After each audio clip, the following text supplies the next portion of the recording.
Something happened last month that I can't stop thinking about or talking about.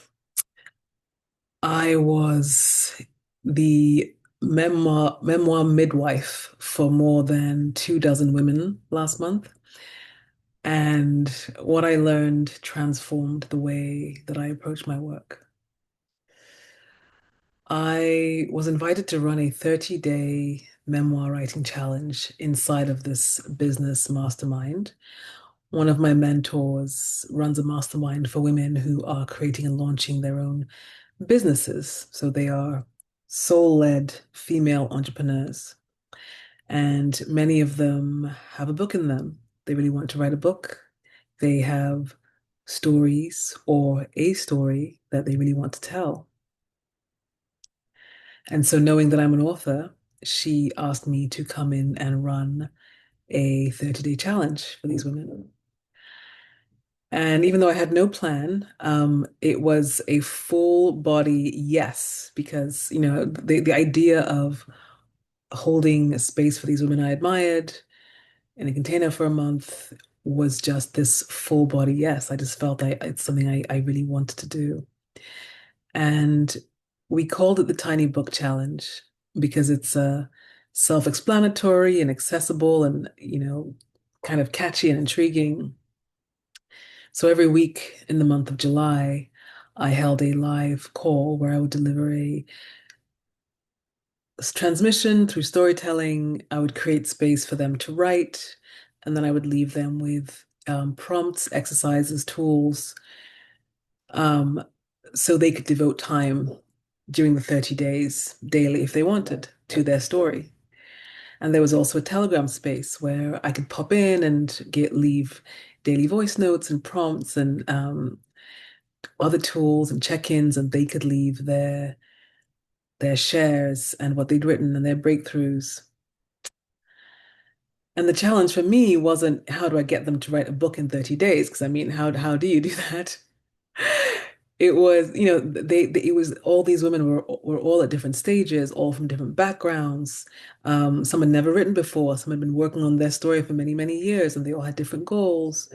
So what would happen if they had 30 days to devote loving attention to their story within a loving container where they could show up exactly as they were, with a loving guide who would serve as their memoir midwife, essentially, midwifing their stories into existence.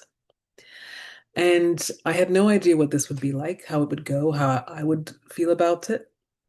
And it became like a love affair. Um, First of all, I fell in love with the process of creating this. I became so electrified, and whenever I was doing it, it would kind of drown out everything else, and it was all I wanted to do, and I didn't even feel like work. Um, and I had this feeling I remember after the first call, I had this feeling of being like melted butter or like honey. Um, and so I just poured everything that I had cultivated over the years about storytelling and telling my story, specifically telling our underworld stories, which is what my mentor calls them. And I just lovingly poured it all into this container. I just knew exactly what to offer these women. And the results were amazing. Something really amazing happened.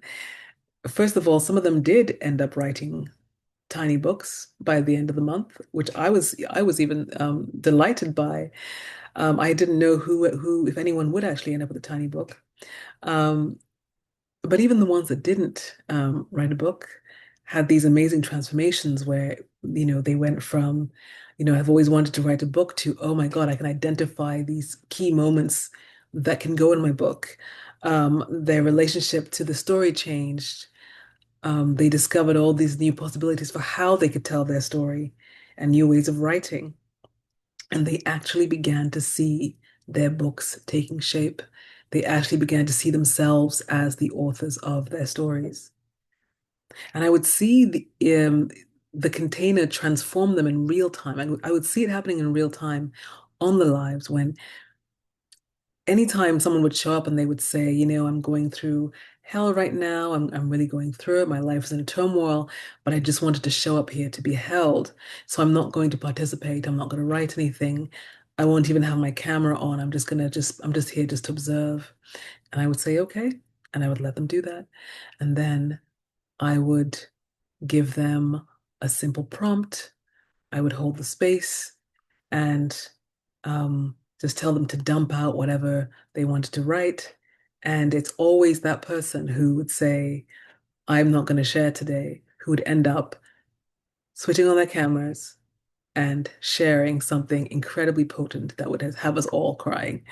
And it would be, a leaf from their story. And they would have something to work on and they would be all excited. And so that's where the term, that's why I felt like the term memoir midwife was it was so fitting. And but the important thing is that there were something what emerged were these five motifs is what I would call them. And they were safety, structure, accountability, permission, and connection. And those were the pillars I believed that made these amazing transformations possible. Um, there's so much more that I can share about this experience, and I can't almost can't I'm struggling to put it into words actually. It's hard to share about it all in one post. So yeah, stay close to the fire. I'll be sharing more about this, I'm sure. Um, if you're watching this, you probably subscribe already, but if you don't, go ahead and subscribe so you don't miss any of my shares coming up. And if you know anyone who this would resonate with, please share this post with them. And I'll also be sharing a lot more on my Instagram about this experience. I even have a highlights on my Instagram about my tiny book challenge. So check it out there. I'll link it all below. And yeah, thank you for being here for the ride. More to come.